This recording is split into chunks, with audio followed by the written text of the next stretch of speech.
Hello and welcome into Fantasy Focus. Today's show is presented by Geico. Switch to Geico, see all the ways that you could save. It is Thursday, October 5th. Nailed it.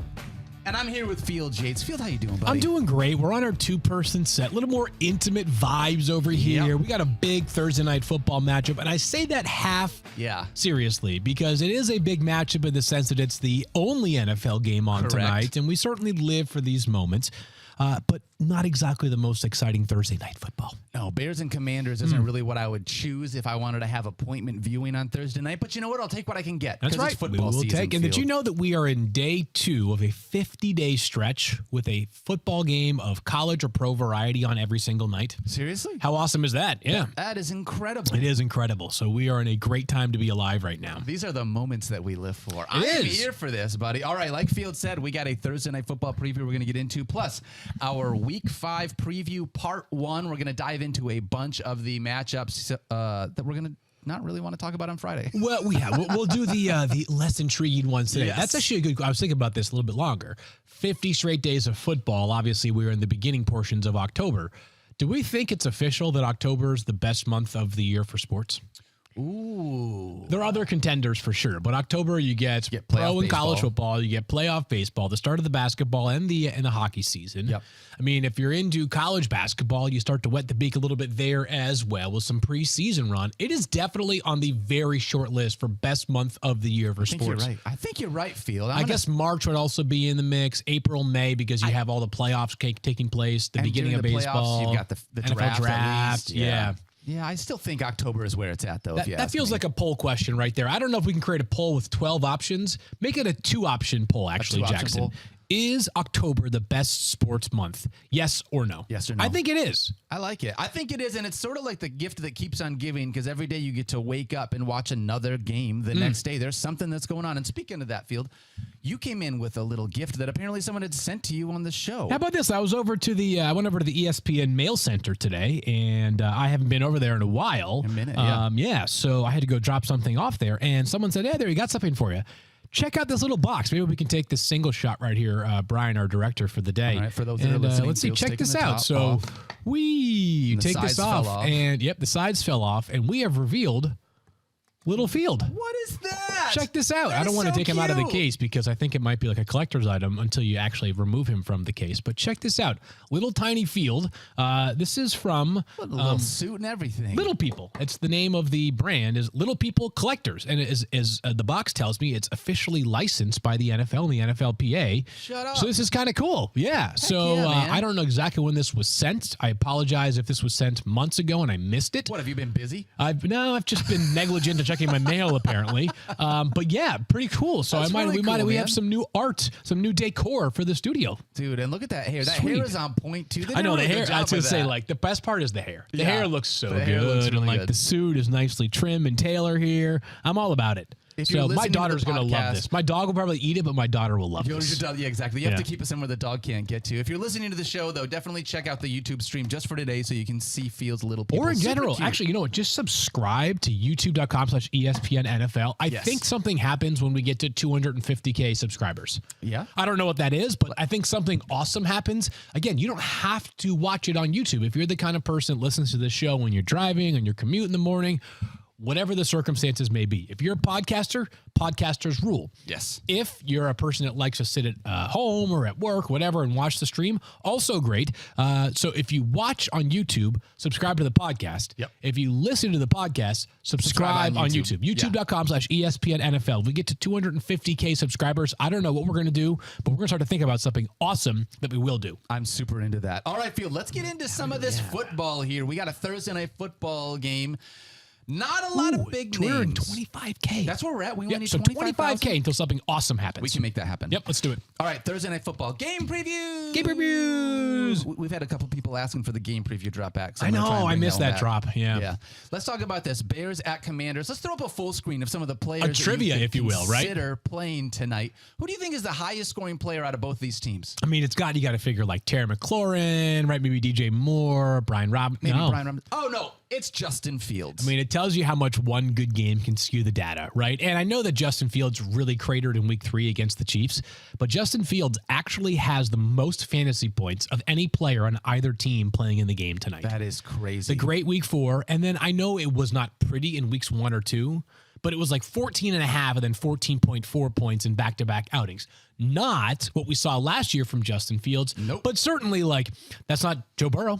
Right? No, it could be way worse, as we have learned so far this regular season. All right, so let's dive into this Bears-Commanders game preview. Yep. Okay.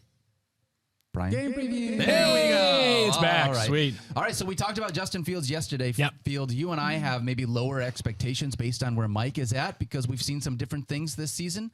Where are you at, though, here in week 5? Would you start him against the Commanders? I've got him as quarterback 12, and I think that the reason why, so he's right on the fringe of being a starting quarterback. I think, and factoring in that not only do you have 4 teams on a bye this week, but the highest scoring quarterback in all of fantasy, Justin Herbert, he's on a bye this week. So, there are, it's every player, like wherever you see Justin Fields ranked this week, you can effectively move him down one peg relative to where he normally is. I don't think anybody is really starting Baker Mayfield over Justin Fields. They're not starting. Deshaun Watson maybe is. Deshaun Watson on a bye? Yeah, so he's sort of like on the periphery of whether. I think that's a healthy conversation is what I would say. Sure. And then who's the 4th team on a bye that I'm currently forgetting? Seahawks. Seahawks. Yeah. So I think Geno Smith probably behind Justin Fields. Definitely. But anyways, just keep that in mind as you are hearing our ranks throughout the week, is that they are sort of artificially inflated or perhaps depressed by the fact that there are 4 teams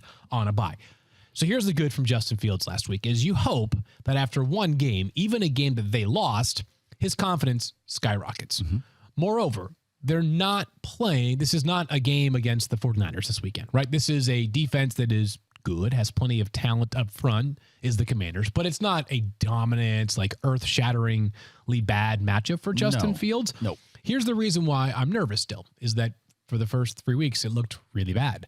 Second of all, last week was great for Justin Fields, and it was all done through the air. Mm-hmm. Barely did a thing on the ground. Hardly any rushing. If it had been the opposite way, my confidence would be higher going into this week. Quarterback 12 is where I have him for this week. Do you see it a lot different or no? No, I got him as quarterback 14, and it's about in line with where you're at. There's a couple of guys that I would rather play in front of him, which maybe seems crazy. I still like Russell Wilson this week more than I like Justin Fields after what he did last week. But right now with where Fields is at and how the quarterback position likely played out for you, with where I have him at 14, he's probably still a starter for me. I'm not going to go out and grab a streamer to play over top of him. Although, if you wanted to, we'll talk about it. You may already have a Justin Fields plan, though. You might. Because you were disappointed by how weeks 1 and 2 went. So you went out and grabbed someone already. Yeah, like if you have a Kirk Cousins, CJ Stroud. Yeah, CJ Stroud. Like those are all names. Cousins I have ahead of Fields in my ranking. Stroud I have behind. As we often relay, though, I defy my rankings on occasion. If you feel like the riskier play this week between Justin Fields and CJ Stroud is Justin Fields and you choose CJ Stroud, I'm not going to bark at you because I have him 2 or 3 spots lower in my rankings. Moreover, and I know that I mentioned this previously, and maybe I'm on an island here, so let me know if I am. I hate when I play a player on Thursday night and he does not go off. Yeah. I hate it. I can't stand it. I spend 3 days just sitting there. It's sorrow. I'm 25% worse on fantasy football now on Sunday mornings after my quarterback or running back or wide receiver busted during a Thursday night game. Well, do you think that from that perspective, can you play DJ Moore here? Because we've been getting volume from, I shouldn't say that. We've been getting production from DJ Moore. Not a ton of volume, but he's getting used within this Bears offense. He is, and I've got him as wide receiver 17, kind of in line with where people have him in the rankings. This is a position where you really have to factor in the 4 teams on a bye. All right, so just a reminder, no Amari Cooper. Yep. No Keenan Allen. Nope. No Chris Godwin or Mike Evans. Yep. No DK Metcalf or Tyler Lockett. Yep. And obviously Mike Williams already out for the year. So you're talking about 6 or 7 wide receivers that we normally have at our disposal that we don't have. So this one really gives you some perspective on how much guys are moving up the rankings this week. DJ Moore played really well this past week, and he's still clearly the number 1 target for the Bears. No Chase Claypool tonight. Darnell Mooney has been a non-factor for them for the most part, at least as far as those of us who play fantasy are concerned. So yeah, I've got DJ Moore as wide receiver 17 as I swallowed a hiccup right there. No Chase Claypool ever again? possibly? I'd be surprised if he plays for the Bears again. Yeah. I don't think he'll get cut. I think they'll try to find a trade for him. That's not really going to impact fantasy a whole lot. He wasn't getting used. I was just curious based on some of the news that we've you can had. bet your bottom dollar that if he gets traded to like the Chiefs, I will talk myself into something. He might have, of course. Or the Panthers. Like I would talk myself into Chase Claypool because I'm a glutton for punishment. We talked ourselves into Kadarius Toney. We did. We do that. We do that stuff here in this industry. So, anyways, I don't think he plays for the Bears though. Yeah, ever again. I think that if there was one person I felt confident starting here this week against the Commanders, it definitely would be DJ Moore. He's the Bear that I have the most confidence in. Sure. I don't really want to start a running back because I feel like they got 3 of them field, and I'm just sort of throwing a dart. I realized Khalil Herbert looked nice last week. He did look good. Yeah, I don't think he's that's a talented player. A projection of like what you're going to expect week in and week out moving forward. I think the good news here is that maybe if there was an offense that the Bears defense could very relatively hold in check. I'm not talking about like a 14-10 game tonight, but at least not like, I don't know, 38-30 game tonight. Maybe it's the Commanders. Maybe. Because they, A, want to run the football, and B, Sam Howell has taken more sacks than any quarterback in the league by far so far this season. So I've got Khalil Herbert as running back 28. I feel like my sentiments are the same as yours, is that there's a chance, maybe even a good chance, he ends up leading the Bears running backs in touches. Yep. But Roschon Johnson has continued to see a role. He's been pretty good.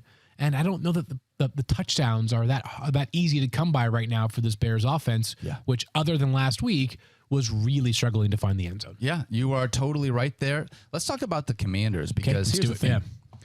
Bears have allowed the second most fantasy points to running back. Bears have allowed the second most points to quarterback.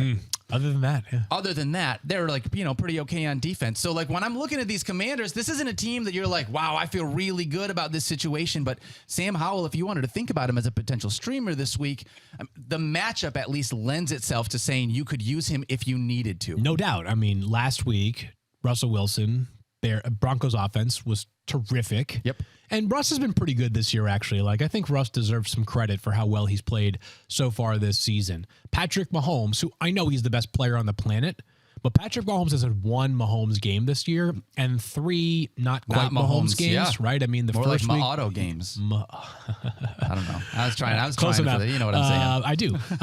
That 1 Mahomes game was against the Bears.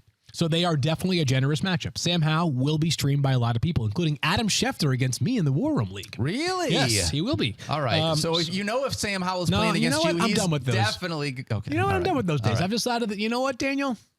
I'm done with those days. Done with those days. You know why? Fantasy football, the gods have a lot of ways in which they work, and I don't want to tempt fate there. Well, I want to tempt fate to have Terry McLaurin get some usage here against these Bears because there's an opportunity that he could absolutely go off against Chicago. It's a really good opportunity here. So I've got, so just to give you the ranks here, Howell at 17, McLaurin at 22, and Brian Robinson inside the top 20, 18th for running backs. Here is the only question that I have about the Commanders and playing offense stylistically tonight. And I'm not counting on this being the case. I do know one thing about NFL head coaches, though, that they're wired differently than we are. Mm-hmm. And I think that your Lions are a good example of this last week.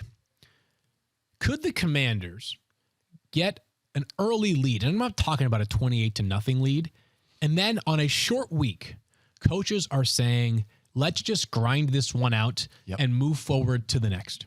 Could this be a slightly more run-heavy approach tonight than I think a lot of us are suggesting? When it's like, hey, Sam Howell could throw for 300 yards and 2 touchdowns tonight. That's possible. But if I felt it were more likely, I'd have him higher than 17.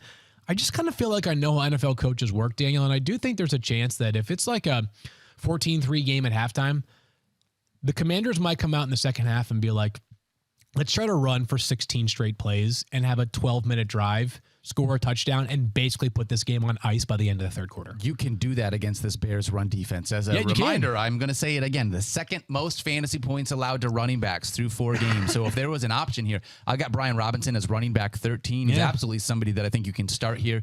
And that narrative, that game plan that you're talking about is part of why I had him inside my top 15, because if they get up, they can grind it out against this bad rush defense. And that's, I mean, not that they don't want Sam Howell to throw the football, but if they can limit Sam Howell and the opportunities for mistakes, let Brian Robinson just all those sacks they've taken, especially, by the way, a super old school coach, Ron Rivera. And you saw, like, your team did this last week. Yes, they did. Your Lions team, who was moving the ball great in the first half. As somebody who was facing off against Jared Goff, I was not loving Jared Goff's first half performance, his first quarter performance specifically. Yeah.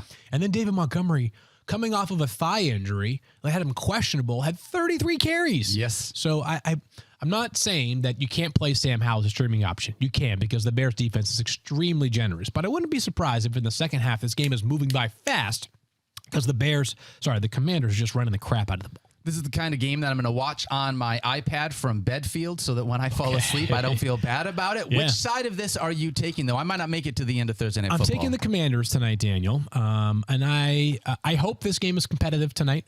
I know that there's probably a time when your team is struggling as much as the Bears is that you eventually accept that the best thing for the team is more losses because that means that you have a better draft position. I don't get the sense the Bears fans are 100% of the way there yet.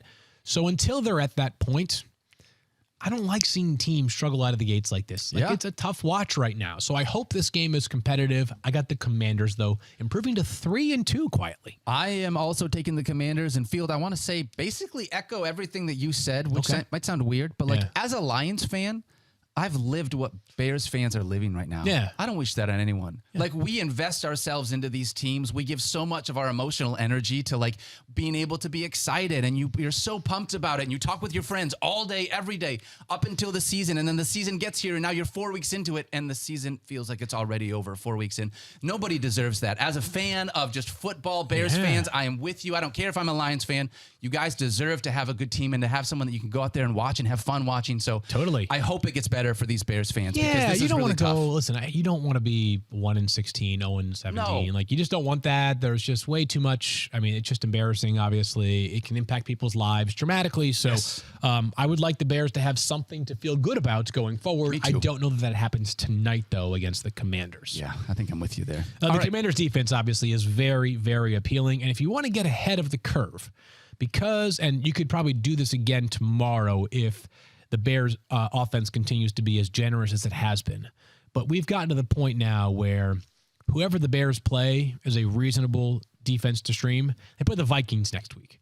So if the Bears offense is once again what it has been for much of this season tonight, don't be afraid to throw an add-in on the Vikings tomorrow to get ahead of that, because even last week with the Broncos playing like they did, allowing 28 points, 14 fantasy points on defense, including that defensive touchdown they had on that fumble recovery of Justin Fields. Getting 14 points from your defense can go such a long way. It's a great feeling. I picked them up in the War Room League at 16 teams. Obviously, it's hard to find a tight end or a defense, and you're a lot of streaming options. And I streamed them, and I spent the first half of that game being like, oh my God, what have I done? I have sabotaged my team.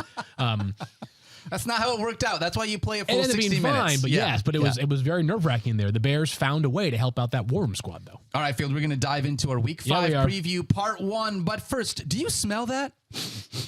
What is it? That's the scent of fresh turf and freshly cracked Dr. Pepper, which can only mean one thing. It is college football season, Field Yates. So block off your Saturdays and swipe a sweet DP Dr. Pepper from the mini fridge, because there's a new season, high kicks, long throws, and Fansville commercial breaks to carry you all the way to the West Coast games. Mike thinks the West Coast is in Ohio. That's fine. That's right. The fans are back. And this year, things are heating up. We're talking more hot takes, more heartbreak, more layers of face paint.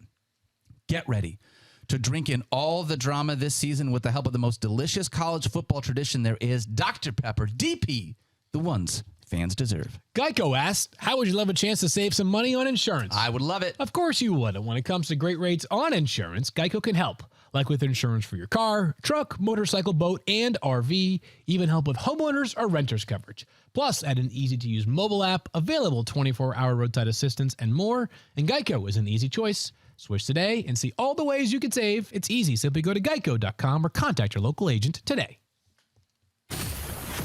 All right, we are diving into our Week 5 preview, Part 1. Fields Yates. Yes, and for those that didn't listen to last week's show, first of all, what the heck's the matter with you?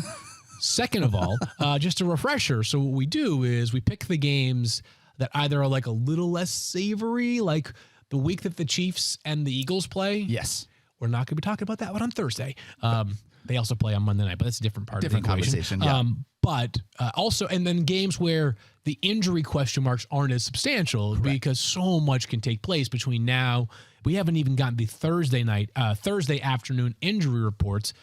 So we have one to work off of so far. We're doing our best to consolidate to just the games that don't involve as many injuries as the ones that we'll talk about in more depth tomorrow. Absolutely. And that's why we're going to start with Rhamondre Stevenson, who in the first practice of the week field was limited with a thigh injury, but still feels like he's going to go here this week. That's my general sense. I think Rhamondre Stevenson will play for the Patriots. We'll monitor it, obviously, and let's discuss it as if he does play on Sunday for the Patriots. Right. This Week 5 Part 1 preview is brought to you by Geico. Switch to Geico, see all the ways that you could save. Tell me about Rhamondre Field. So Rhamondre Stevenson is my RB20 for this week, Daniel. Wow. And that is the theme of today's show in some ways. Guys who are ranked as RB2s who feel like RB3s right now. Rhamondre Stevenson is a tremendous talent. We saw it last year. He was awesome in the passing game. He was a very, very good runner. This year, the passing utilization's been fine. 4 targets a game. You're not going to be disappointed with that. No. But the rushing efficiency has totally fallen off a cliff. He is now averaging under 3 yards per carry.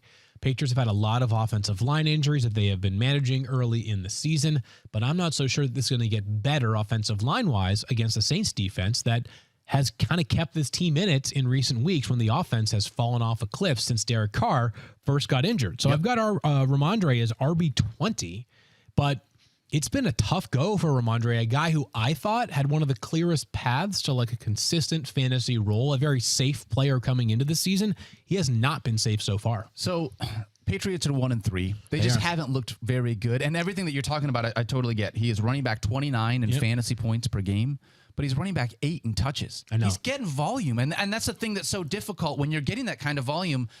That lack of efficiency, you just stare at it and you're like, I'm expecting so much more out of this guy, which is tough. RB2s versus RB3s. That feels like an RB3. It's RB3s masking as RB2s, or do you consider an RB2s masking as RB? No, I think it's RB3s masking as RB2s. I think so. Because if you have a guy who's in the top 10 in terms of total touches at a position that is difficult to find in a week, and I know that I'm a broken record, but again, no Jerome Ford. Mm-hmm. No Rachaad White, and then no Austin Eckler, and also, who am I forgetting the last one? Ken Walker, right? So you're like, those are 4 guys that are going to be, certainly at least 2 of them are must-starts when healthy. Absolutely. And Rachaad White, and I think both Rachaad White and Jerome Ford are started in almost every league as well. So it's been tough. This Patriots offense does not leave much to be desired. So other than Rhamondre, I think the only other player that you are considering for this Patriots offense, buckle up, is Hunter Henry. How crazy is that? Oh, and I mean, he's been fine, right? Hey, he's a talented player. I want to say shout out to you because you mentioned this in the preseason when we were getting into draft season. If you wanted to look at a tight end that you could grab, you mentioned Hunter Henry as someone that you could at least look at, and he's actually worked out for fantasy managers. That's crazy to think about. I know, yeah. But he's not been as bad as some of the other tight ends that we've had higher expectations for. That's what I think about the tight end spot this year is I think so much of how you feel about your player is tied to preseason expectations. Yes. Because when you had high expectations like Darren Waller and Kyle Pitts, amongst others, it's like, dude, are you serious right now? This is what I'm getting. Meanwhile, when there are 0 expectations for a player, even if he's just okay, and Hunter Henry has been, weirdly enough, top 2 in 2 weeks, and then 2 other weeks where he's been meh. But it's like, that feels like a major win if for some reason you punted on the position and grabbed Hunter Henry. So he's the only other Patriot that I would consider starting this week in fantasy. I have him as tight end 11. This is a gut check week for the Patriots. They have a lot of questions right now surrounding their offense's future, and 1-3 for a team that's had the track record of success that they have had. If they don't find solutions on offense in a hurry, this season will go by the wayside. It just is surprising to see them so flat right now offensively, even with the change of coordinator, Bill O'Brien, who there's certainly some things that have been better, but it's a scoring points league, right? And they got to score points. And that analysis applies to the other team in this game, Daniel. Yes, it does. The Saints offense on paper does not sound bad. No. right? I mean, Chris Olave still a lineup block, right? Right? I mean, Alvin Kamara, like those two guys would be the best players in the Patriots offense, right? Absolutely. The offensive line's got a ton of money invested into it. Derek Carr's a good player, and yet this team has just been bad on offense right now. The offensive line has definitely struggled to hold up, but there's still fantasy relevance here. But yes. I just wanted to, like, the theme of this game is like offense is just doing their job. Like, and I know that sounds ridiculously obvious, but it feels like the obvious thing that the Patriots and Saints have not done is executed. Yes. They have to just freaking execute. And for the Saints, if that means throwing the ball 13 times again to Alvin Kamara, I'll take it. Well, okay, sure, I'll take that. I also want the ball to be thrown 13 times to Chris Olave, too. Well, I don't want to nice. forget that he exists within this game, like what felt like happened in week 4. Yeah, but I do have Kamara ranked as my RB6 this week because, and I'm actually higher than consensus. I'm sorry, higher than you by 4 spots. You've got him as RB10. So not a dramatic shift starter there for me. But yeah, I mean, I will contend that Derek Carr last week was impacted by that shoulder. I mean, it was a question mark whether he'd play for multiple weeks, much less last Sunday. Yep. 13 catches for 33 yards. And if I'm not mistaken, just one of those 13 catches was screens. It was dump off city to Alvin Kamara. More of that this week is good for our fantasy points. And I think that Chris Olave, I feel good about him again this week. Like he's just way too talented. Yep. And I got to figure one extra week for Derek Carr means he's that much more capable of throwing the football down the field. And even if it's not throwing the ball down the field, the Saints have to look in the mirror and say, number 12 is the best player in our offense. That's Chris Olave. How do we get him the football more? No Christian Gonzalez for the Patriots for the rest of the season. No Matthew Looked like no Matthew Judon for a long time, if not the whole season. So their two best defensive players, probably their two best players, period, are gone. This Patriots secondary a bit more vulnerable than it would have been. I mean, they did a good job against Tyreek Hill and A.J. Brown, and I can't remember they played Garrett Wilson. Like, they've kind of neutralized, relatively, top receivers. That may not be the case going forward with limited personnel, despite the reacquisition, the homecoming of J.C. Jackson. That's right. Who do you think will play this week? Do you think he's going to – who do you have in this game? Saints and Patriots? I haven't made a pick yet. I think the Saints. I don't know. The Saints. First 1 to 20 feels like the win. How about that? It doesn't feel good. This is not a game I feel I think super a defensive great touchdown that solves that one. All right, let's talk Panthers and Lions. Panthers 0-4, Lions 3-1. Lions are 10-point favorites. It feels fantastic to say. Yeah. Lineup blocks in this game, definitely Amon-Ra St.Brown, Monty, and probably Sam Laporte at the tight end position with how bad tight end has been. Yeah. Let's talk really quickly, though, about Amon-Ra St.Brown. He has been banged up. Wasn't as good as what we had expected last week. He hasn't been getting as many targets as we saw last year, but he is still a guy, an obvious lineup block, and the safety blanket here for Jared Goff. Two things that I think are contributing to that. First of all, the Lions are playing with the lead more often. Yes, they are. Right? So we're running the ball. Running the ball a ton. I mean, David Montgomery, to that point that we made earlier, ran the ball 33 times last week. Yeah, when you run the ball 33 times, you can't always expect your wide receivers to also get 12 targets in that game. I also think that there is a bit of an accounting on the defensive side of the ball for Amon-Ra. Not that teams can totally blanket a guy in the slot. It's a lot harder to totally take away a slot receiver than it is a perimeter receiver, just because there's so much traffic in the middle of the field that, like, picks and all kinds of different coverage issues arise. What helps that traffic? What helps? Is there something that could maybe alleviate some of that for the Lions? Jameson Williams. The idea of someone having to be over the top, understanding you've got that speed. And I realize this is not going to be a thing. We're not starting Jameson Williams this week, but I am hopeful that he comes to this Lions defense or this Lions offense and does exactly what we're talking about. Yeah, I mean, it's like the Marquez Valdez-Scantling rule, right? Like, I know that he's not sexy at all in fantasy, but the Chiefs, I think, value some of the air yards that he brings to that offense. Absolutely. So, keep an eye on the Amon-Ra injury, but no reason to not be starting Amon-Ra. He's an awesome player, and this is a secondary that has been very depleted by injuries in Carolina. Question really here is Jahmyr Gibbs. That's right. We're starting David Montgomery. Yeah, don't think twice about that one anymore. Yes, he is in your starting lineup. Yep. Jahmyr Gibbs, though, a guy that you drafted probably as your RB2, and now he feels more like an RB3 field. I've not totally slammed the door shut on Jahmyr Gibbs becoming something. Alvin Kamara needed 4 weeks before he got going as a rookie. It's possible the playbook opens up a whole lot more for Jahmyr Gibbs. The difference now, going into week 5 as opposed to going into week 1, 2, 3, or even 4, is that you have to say to yourself, am I pot committed to playing him until proven otherwise? I think the answer is no longer.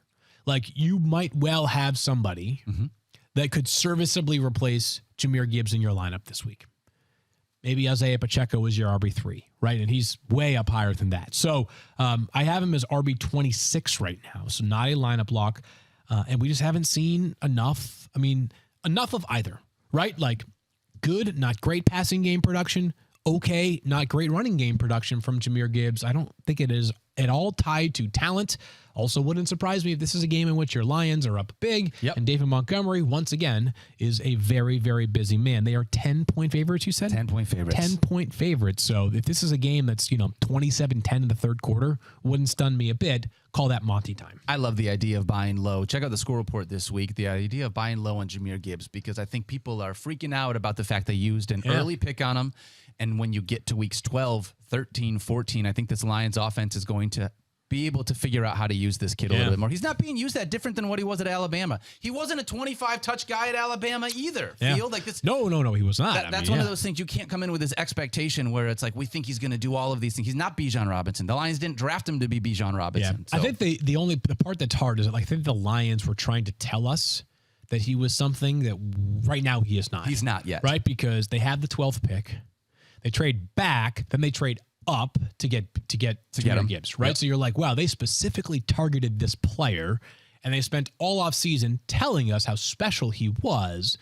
I think the reminder for us is that it's still an imperfect science. We're trying to guess things that are months away, and B, you do make draft picks for the future too, right? Yes, it's not just for this season. The Lions obviously have a lot to be excited about, so it's not like we're going to fault them for using the 12th overall pick on Jahmyr Gibbs. He could be a big part of their offense going forward, but for now, I feel differently than I did in the first few weeks where it was like, I'm with you. You just got to keep trotting him out there because maybe the big game comes.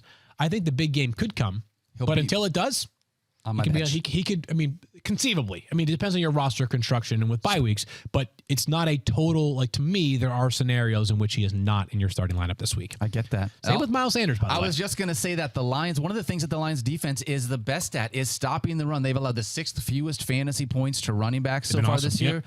Miles Sanders is getting more passing game work, which you do love, but not enough to make me feel super confident against the Lions this week. So I don't know in terms of least watchable offenses right now. There are a handful that are in the mix, but Carolina is part of it, right? Yes. And so you are correct. Miles Sanders does have 23 targets. That's good.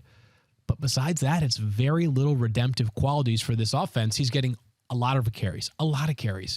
Problem is, if those carries are going for under 3 yards per attempt, like they are right now for Miles Sanders, it doesn't matter. 15 carries from Miles Sanders right now is 9 carries for Bijan. Yep. So that's the problem with Miles Sanders is that inefficient passing game utilization is good, but the big play upside is very, very tapped, and this team is just not scoring touchdowns right now. It's another one of those situations where he is getting volume, running back 15 in volume, running back 30 in fantasy points per game, and part of that is just because defenses, it feels like they can just key in on Miles Sanders because who else is going to scare you, right? Exactly, in that offense. Nobody. So he is the closest thing to a starter for the Panthers in fantasy, but I have him as RB23. Wow. Adam Thielen is, I guess, someone that you could still continue to use as a flex play if you need. Old man Adam keeps on coming up and being able to deliver for fantasy teams. So if you need him as a flex play this week, you probably keep using him there. How about this? Yeah, I forgot to mention Thielen. My bad. That's okay. But he's so old. How could you ever? How forget could you? him? Well, Mike has drilled into our heads that old people in fantasy don't matter. I'm gonna push back against that. My daughter turned 20 months recently, and I asked Chapin. I was like, "Is it time? Done. Do we need to let her out on her own now? Is she grown? Is she old enough that we should just let her go live her life independently? She's 20 months." Let me ask you a question. This isn't fantasy field. Yeah. If you were a Panthers fan, would you be feeling regret that you didn't draft C.J. Stroud over Bryce Young? It's such a great question, Daniel. We do this overreaction so early. We're only 4 games in. You can't say, "Oh, Jahmyr Gibbs is a scrub. I can't believe the Lions wasted a pick." You can't say this, but at the same time, you can't not have that instant overreaction when you see C.J. Stroud just slinging it. This has nothing to do with fantasy. I'm just curious. No. I think these are good conversations that are important to have because they may not be they're fantasy adjacent, even if they're not fantasy direct. I think some people that listen to this show know that I did have a cup of coffee working in the world of scouting, and I have so much appreciation for the process and the idea. I'm so mindful of how many players have come around over time, how many guys have started hot and then faded away, right? My answer right now is no. I am going to, I don't care. if CJ Stroud had like 25 passing touchdowns through 4 games and Bryce Young had 0 touchdowns and 25 interceptions, then we'd have a different I might change my conversation. mind a little bit. Sure. That being said, it's just so hard for me to think 4 games into a season in which the Panthers had very limited resources or have very limited resources to work around Bryce Young, that I'm ready to wave the white flag and say, like, it was a mistake. It was an error. I'm not there yet. I was a huge fan of Bryce in the pre-draft process. I'm still a huge fan of Bryce going forward. And frankly, Daniel, and you and I were talking about this, and we won't talk about the context it came in, but man, we live in an era where it is like just reactionary, just like everything has to be so absolute. Yeah. I don't know, man. Maybe Bryce Young ends up stinking and CJ Stroud ends up becoming a 5-time All-Pro, and the Texans look like they got a heist and the Panthers look like they got the Jamarcus Russell 2.0. But I'm not there yet. Like, if it's a crime for me to want to wait a little bit longer before we actually see what the sort of like net result is, I'll take that crime. I'm fine with that. Yeah, anyways, that was a sort of a tangent there. But No, like, I sort of empathize. Like, it's like, if I'm a fan of the Panthers right now, we're 0-4. Like, it sucks. Yes. Like, it sucks. We're 0-4. We don't have a first-round pick next year. And the guy that we had to look forward to, Bryce Young, is not playing at a number 1 overall pick level very, very early in the season. Meanwhile, the guy who went 2, who people were crapping on during the pre-draft process, is balling out. Like, it's not fun right now. Be patient. I don't know. Like, be patient. Yeah. I will always reference this. And I'm not like, at some point, if you're bored, like if you're like at the DMV and you're waiting in line, which is so boring. That's the worst. Go look up, like, go find some articles about Davante Adams after his first or second season in Green Bay. And it was like, this guy might not make the roster the following season. Yep. I get it. There are plenty of players who are like that, who end up getting cut and not becoming anything. But there are examples of players who turn it around. Davante Adams is a great example of that. Yeah. Yep. And Bryce Young also. I mean, still so young. That offense doesn't have a ton helping him out there. So I don't want to like bury the kid that early. It's just one of those instant overreaction things. Especially with the idea that the number 2 overall pick is on pace to throw for 5,000 yards as a rookie, which is that's part of it. To me, the story is that I'm more excited about the Texans than I am discouraged for the Panthers. Yes. That's where we'll land. How about that? I'm not trying to poo-poo on the Panthers at all. It's just something people are talking about. I think you and I see it the same way. I just wish that more people would have like a little patience in their life. It's okay to like maybe give a 22-year-old like more than 4 games to decide whether he's awesome or not. That's fair. Yeah. That's fair. All right, well, let's talk about these Texans and these All Falcons. right, yeah, now people are like, get back to the fantasy. I got CJ Stroud as a streamer this week, as Me I've too, had him as a streamer all of the last week field. The real question for me is more around Dameon Pierce. We talked about this leading into the show. You and I did. Like, their offensive line has been really banged up. Yep. They are getting healthier, but not always in like the most efficient way. Yeah, so Laramie Tunsil, their left tackle, sounds like he's getting back to close to 100%.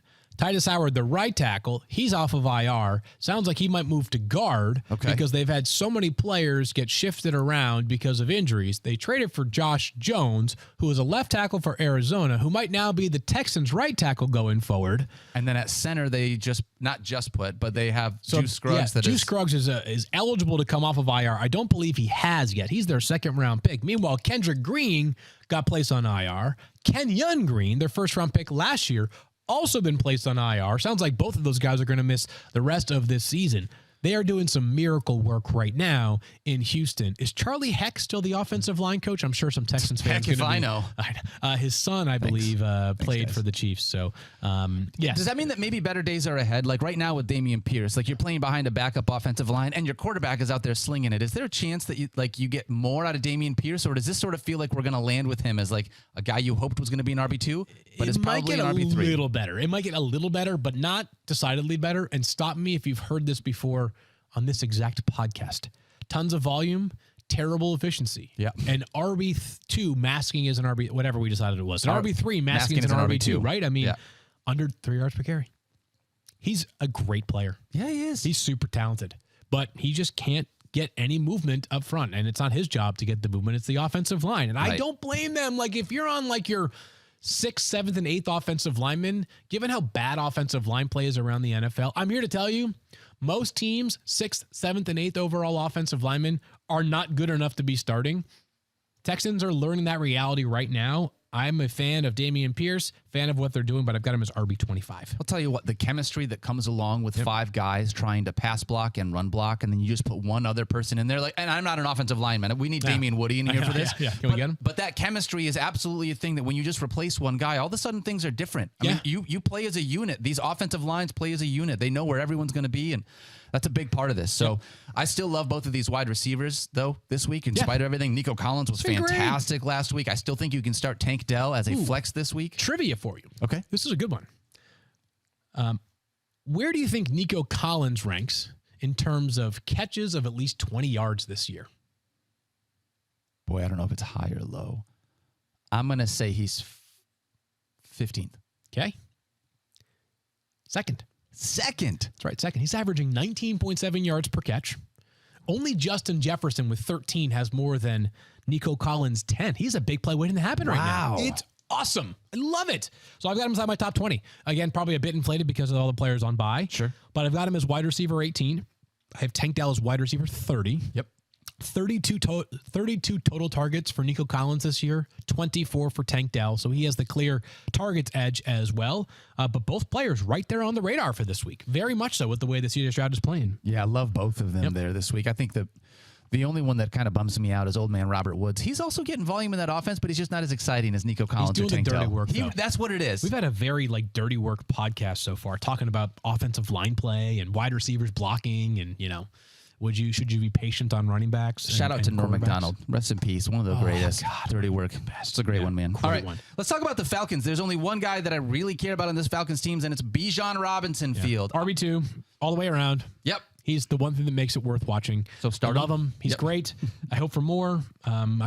Again, we did a redraft yesterday. He was my third running back off the board. Absolutely love you, Bijan Robinson. Thank you for being everything we could have ever asked for and more on a per touch basis. I just want even a little bit more work for you. Yeah, I would love to get a little bit more passing game work. I'd love to get a little bit more rushing game work. I just want to give him the ball all the time because I don't want it to really be in the hands of Kyle Pitts or Drake London. Do you think we should talk about Kyle Pitts, though, anymore?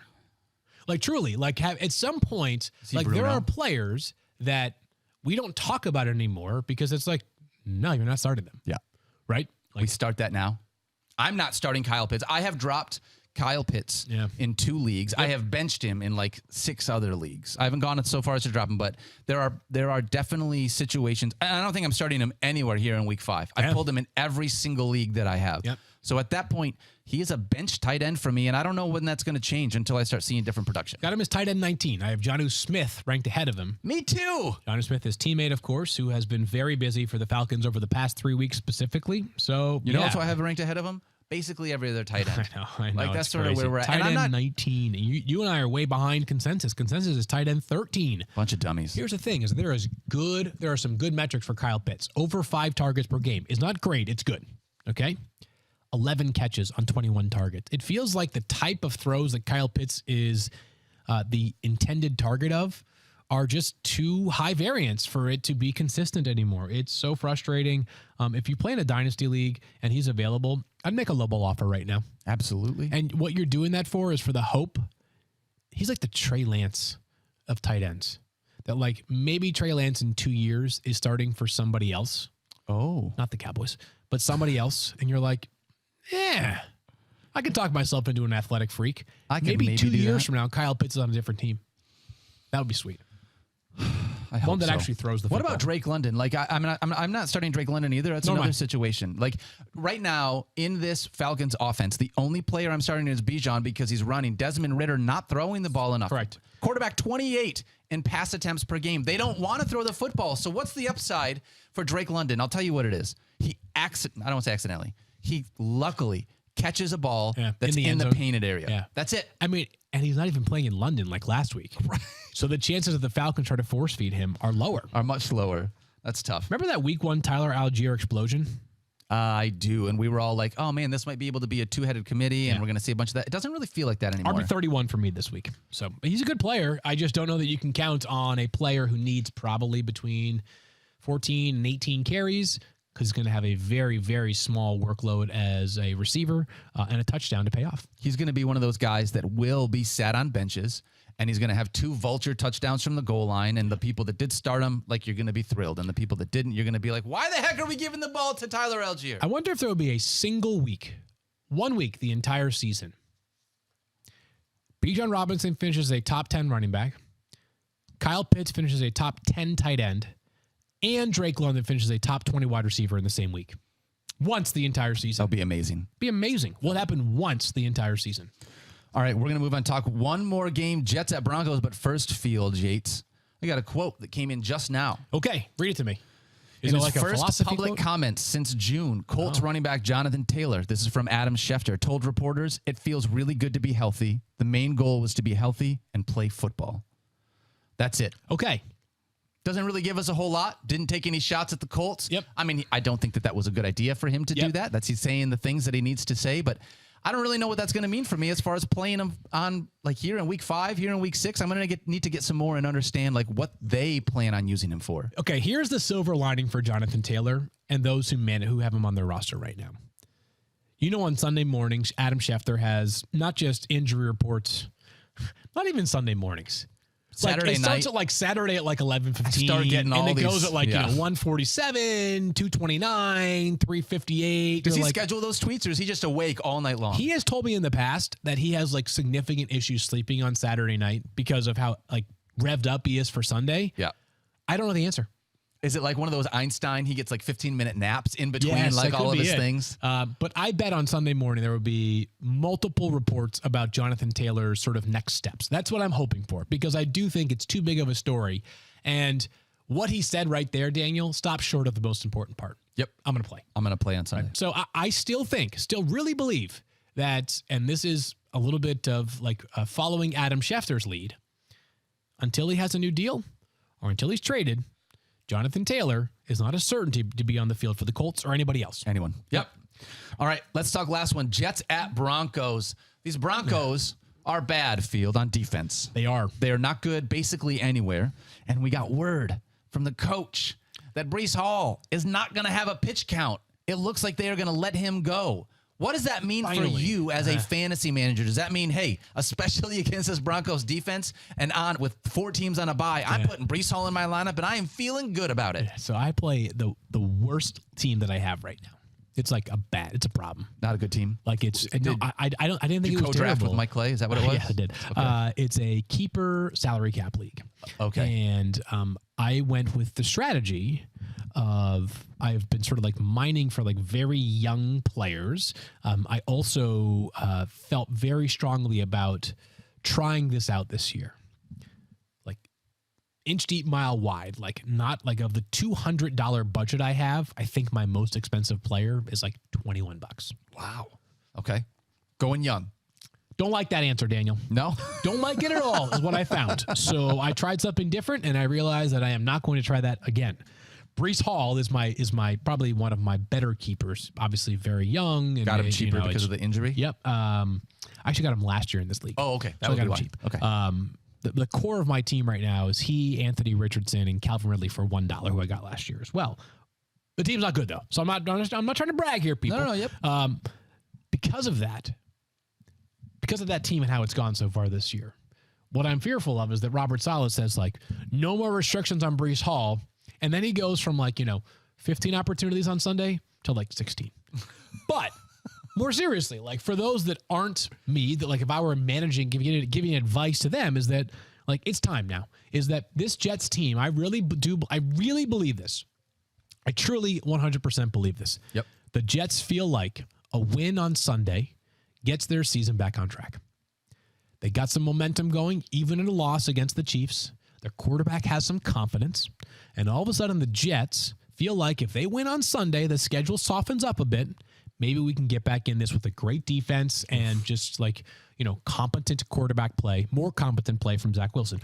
What does that mean for fantasy? It means that I think Breece Hall, those are not just words. I think those actions will reflect. I think the actions will reflect those words. Wouldn't surprise me if this starts to become Breece Hall as like the, 20 to 25 touch per game player. And this sounds crazy right now.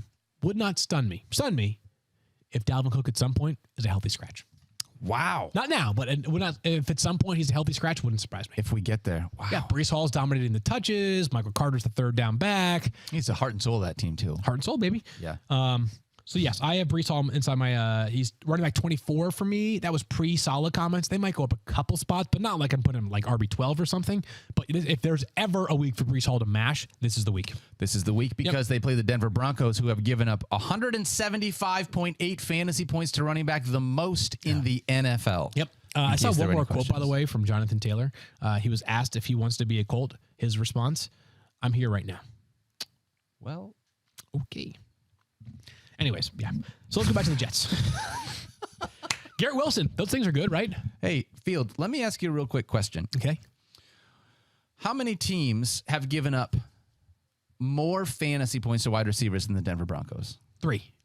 Oh, that's actually not too bad. There's actually 8. 8. They are actually bottom. Yeah, they're bottom 9 in fantasy points to wide receivers. They've given up the most fantasy points to quarterbacks. They've given up the most fantasy points to running backs. They are bottom 10 to wide receivers, and they are one of the best teams ever against tight ends in fantasy. I don't Hilarious, right? I don't get it. Who have they played is the question. That is the Isn't question. it just like completely illogical because didn't Cole Kmet go off last week against the Broncos though? He did, right? Oh, I lied to you, Field. I'm one of the looking at worst this teams wrong. ever? You're right. 1, 2, 3, 4. They are bottom 7 against the tight ends. Okay. So they're bottom 10 against every single position in the NFL and giving up fantasy points. So would you have ever thought that a team with a first-team All-Pro cornerback last year and Patrick Surtain, the second, could be that bad? No. And I'm not saying he's a bad player. He rules. I'm just stunned that they could be this bad. I thought this defense would be capable enough because of some of the pieces they have in place. It means good things for Garrett Wilson, though. I've got him as wide receiver 7 this week because the matchup has just been so good. Too good. Multiply that by the confidence that I do think Zach Wilson gained this past week. Yes. Yeah, feeling better. The target volume has been pretty steady for Garrett Wilson. Let's keep that rolling into week 5. Field, would you start Zach Wilson this week against the I would Denver not. Broncos? Okay. I mean, he's probably going to be started in some leagues, definitely in 2 quarterback leagues. Absolutely. But God, it's scary to think about starting Zach Wilson. You are really rolling the dice if you decide to do that. I mean, this is one of those matchup ones where it's like if it fits, I don't know. Yeah. That's hard for me, though. All right, let's talk about the other side of this game because for the Broncos, it's really tough for me to feel super confident in any of these running backs. Yeah. Javonte Williams did not practice yesterday. Mike has now zeroed out his projection on ESPN.com. We'll adjust that, obviously, if we get different sentiment on whether he'll play or not. Does that give you big fuzzy feelings about Samaje Perine or Jaleel McLaughlin? It does not. I mean, even if Javonte Williams does play, I don't have warm and fuzzy feelings about him. I've got him as like a flex option. If he sits, I think it's probably... It's clearly going to be those 2 guys. They're going to be Samaje Perine and Jaleel McLaughlin, unless there's like a former Saint who's available for the Broncos to sign right now. There's got to be one out there. Like, could they lure Mark Ingram out of retirement and TV to give him 10 snaps on Sunday? They probably could. They probably could.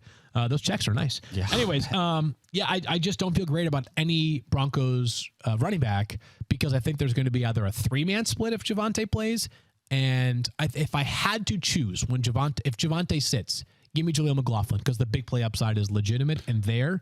But, I think this game is won. If the Broncos win on Sunday, I think it's because the passing offense can do enough against what is a very, very good Jets secondary. Absolutely. Jerry Jeudy comes in as wide receiver 31. Cortland Sutton is wide receiver 32 in our consensus rankings. Again, reflective of Sauce Gardner, DJ Reed, who's in concussion protocol right now. The Jets said yesterday they feel good about where he's at, so we'll see whether he plays. But if he does not, it helps the wide receivers a little bit in Denver. Field, I'm trying to get better with names. Is it McLaughlin or McLaughlin? McLaughlin. Like you can say that different ways. You know what I mean? I got to figure this out. I don't know. Is it like Sarah? Like Sarah McLaughlin? McLaughlin. Great. She was legendary. She still is legendary, I should say. Yeah. Let's say is legendary. That's a good question. I don't know.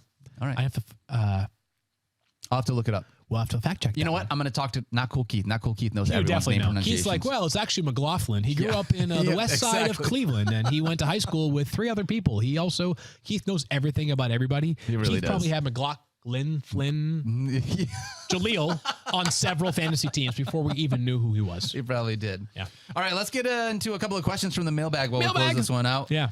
This one comes from Tyson. Okay. Tyson says, I have both Tua and Anthony Richardson. I'm thinking about trading one of them. I'm in a 4-point per passing touchdown, 12-team league. Who do you think I should trade, Tua or Anthony Richardson, Field Yates? I got some thoughts. What do you have? Crazy as this sounds, the answer is Tua. Yes, I'm with you. I know. And Richardson is second right now in quarterback points per game, trailing only Justin Herbert. That includes a game in which he left in the beginning of the second quarter.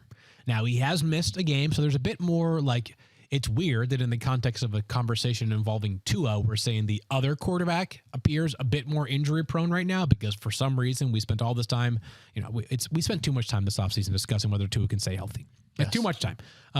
He can. He got unlucky last year. Yep. But I think that these are really, they're both excellent options. But what we have seen with Tua that we have not seen with Richardson yet is that with Tua, the matchup can dictate the output a bit more than with Richardson because obviously one of them is a runner and one of them is a complete zero as a runner. Totally with you. I'm 100% on the same page. If I was going to grab one of these, here's what I would do, though. I'm going to start trying to move Tua, seeing what it is that I can get for him. And then if I don't feel like I'm getting enough value, it's like, all right, well, if you want Anthony Richardson, I'm going to need substantially more. Totally. And at that point, then you're trying to figure out which one is best for your roster construction. I think I've mentioned this before. I've got Richardson on teams with both Patrick Mahomes and Justin Herbert. Yep. What do you do there? Like, the answer is whatever you do is fine, right? Because if you trade any of those players, you should get a big package in return. But I think name value will still get you a bigger package for Herbert or Mahomes than it would over Anthony Richardson. Yep. Do you take that name value and potentially ride it out with Anthony Richardson? I think I'm going to end up leaning towards just like if I make a trade in either of those leagues, I will keep the vet over the rookie, not because he's not exceptional, but I don't know. Maybe it's just like maybe I'm old man here, but like keeping Patrick Mahomes is like a hard thing to exactly. Just do it. Well, that's one of those things that's really tough. I'm with you because if you might be able to get way more for Patrick Mahomes if someone is like, I'm willing to do that. But then there is a little bit of that risk that you're talking about with Anthony Richardson. Richardson was traded in our Fantasy Focus Show League yesterday. Let me pull this up. Really? He was traded for, I got the trader here, Liz Loza and Griffey, my cousin Griffey. Oh, yeah. Executed the trade. It was. You ready for this one? Yep. Liz Loza acquired Anthony Richardson and Tank Dell for Griffey Cakes, and sent Chris Olave to Griffey Cakes. Ooh, so basically you're turning Tank Dell, who was your wide receiver, and a backup quarterback, into Chris Olave for your starting lineup. I think that's a totally reasonable trade. That makes a ton of sense for both sides. Yeah, I'm with you. Let's take a look at Griffey Cakes, who he has. That's a really good to play quarterback now. He still has Jalen Hurts. So he's like, I got Jalen Hurts. What's the deal here, right? Yeah. Meanwhile, Liz was previously trotting out Daniel Jones and Russell Wilson. So that makes a ton of sense to me. Yeah, I think that helps both teams. Everyone gets better there. That's what you want too when you're offering trades. Is like, hey, this will not only help me, but it will help you as well. And here's the reason why. Big fan of making trades that are actually reasonable and not trying to just win the trade. I'm totally with you. All right, another question here. This one comes from William Clausen. Wants to know, the G-men look terrible. Their line can't block anyone. Waller is my tight end, and I have Daniel Jones to fill in for Justin Herbert. Do I pivot to guys like Stafford or Howell or Dobbs? And a different tight end, Ertz or Ferguson or Hurts in a non-PPR 6-point per passing touchdown league. That's a lot of options to try and move because you're not happy with your quarterback or your tight end right now, Fields. Here's the part that I fear for William is that as far as the tight ends are concerned, it's not like the pivot from Darren Waller in a non-PPR league to Zach Ertz, Jake Ferguson, or Hayden Hurst represents a whole bunch more upside. Right. So I'd keep Darren Waller. Yep. For the 6-point passing touchdown league, I would be comfortable pivoting for this week. Me too. To Sam Howell or Josh Dobbs. I would pick Josh Dobbs first, then Sam Howell, and go from there. Because it offsets, and this applies to Josh Dobbs as well, but obviously Daniel Jones' rushing touchdown propensity is neutralized a bit because obviously you'd be getting, like, in a 6-point passing touchdown league, whether you throw or run for a touchdown, you're still getting those 6 points. So that's a tough one, though. Dude, my biggest piece of advice is just like close your eyes for much of Sunday or don't open up the app and then just check on Tuesday how you did and then be excited that Justin Herbert is back. I'm going to ask you a question. Yeah. I'm going to put you on the spot here. Why is Darren Waller different than Kyle Pitts? I don't know. I mean, we're in a spot where we invested in a guy, right? That's supposed to ask me the impossible questions. I know. Well, and this isn't just for you, but I've been thinking about this. Like, this has been really tough for me because Darren Waller, I don't want to move on from. Darren Waller, I think, is too talented. And part of that is because in that offense, if Daniel Jones is going to lock onto one guy, I still think it's going to be Darren Waller sooner rather than later. He's got to be a part of this passing game. But it has been frustrating, and I have gotten tweet after tweet after tweet after tweet after tweet now, not just about Kyle Pitts, but like, what am I doing with Darren Waller? Can I drop Darren Waller? Do I bench Darren Waller? I keep saying no. Yeah. But there is a part of me that feels like we're getting to the point where I'm going to have to start thinking about if Darren Waller doesn't start to see some of the stuff that I want, that it is going to put us in that situation. But the problem is the tight end position is just so thin field. So I'm looking through this right now, and I'm trying to figure out the answer. I think the answer is this, is that, like, Waller has had one reasonable game. One. He had 13.6 fantasy points back in week 2. Kyle Pitts has not yet reached 10 fantasy points. Kyle Pitts has exactly 2 catches in 3 of his 4 games. Darren Waller has exactly 3 catches in 3 of his 4 games. Yes. So basically, yeah, they're the same player. Right now, it feels like they're the same player. Yeah. I'm still holding stronger, though, on Darren Waller than I am on Kyle Pitts. I don't like these conversations. I don't like holding strong on either of those guys. I understand. I'm just saying. This is where we're at. Tough, this is what's so frustrating. Yeah, it stinks. Darren Waller at least has 23 targets on the season. So that's 21. It's not that different. Oh, my gosh. You're right. Okay. Last one here? Whatever. Last one. Tank Dell. This one comes from Angel Rodriguez. Am I crazy for consistently considering Tank Dell over Garrett Wilson in a half-point PPR 12-team league? Thank you very much. First of all, is this the MLB umpire, Angel Rodriguez? I believe that's a famous, notable MLB umpire. Really? Yes. Although I feel like the only umpires you know in MLB are ones that make bad calls. Oh, it's Angel Hernandez you're thinking of. Angel Hernandez. He was the guy that blew the Galarraga perfect game in Detroit. Sorry to bring that up. I remember that game. Yeah. I was watching that. I was so mad back then. I'm still mad about it. I'm not even a Tigers fan. Wow. I think it's not totally crazy, Angel, but I would start Garrett Wilson this week over Tank Dell.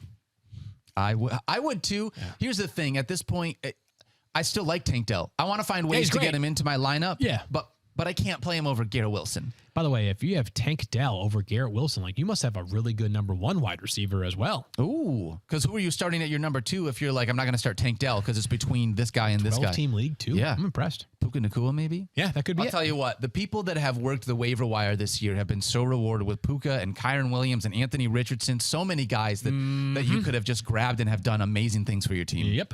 So, all right, that's going to do it for us today. Full preview on Friday. That's right. We'll be back with even more. We got one more thing. We asked a poll. Oh. We said, hey. We have it right now. Is October the best sports month of the year? Yes. At Fantasy Focus on the Twitter. Yep. 76.2% said yes. 23.8% said no. I don't think those people like sports. Those people, yeah. They might be college basketball fans. Is that what it is? If Angel Hernandez, his family is out there listening to this podcast, I gravely apologize. It was Jim Joyce who blew the Galarraga game. Oh, Jim Joyce. Okay. My apologies. I do feel like MLB umps are typically more well-known when they don't make good calls, so I take that back. My apologies there. But, okay. I'm getting confirmation, though, that Angel is often the recipient of some criticism. So I wasn't totally out of line expecting him to have his moments. That's so good. Anyways, we wrap up the show like this now. Yeah, that's really fun. All right, Friday we it love is. You guys. Yeah. Thank you so much for hanging out with us. Week 5 preview part 1 today. We will be back tomorrow with Stefania and Mike Clay doing our week 5 preview part 2. Make sure you check us out on Twitter at FieldJates and at Daniel Dopp. We love you guys. Don't forget to love each other. YouTube.com/ESPN NFL. Yes, let's do that. We love you guys. We'll see you tomorrow. Peace. Have fun watching Thursday Night Football. Oh, yeah. Well, by fun, I mean, like, make sure you have something else that you're doing at the same time. Yeah.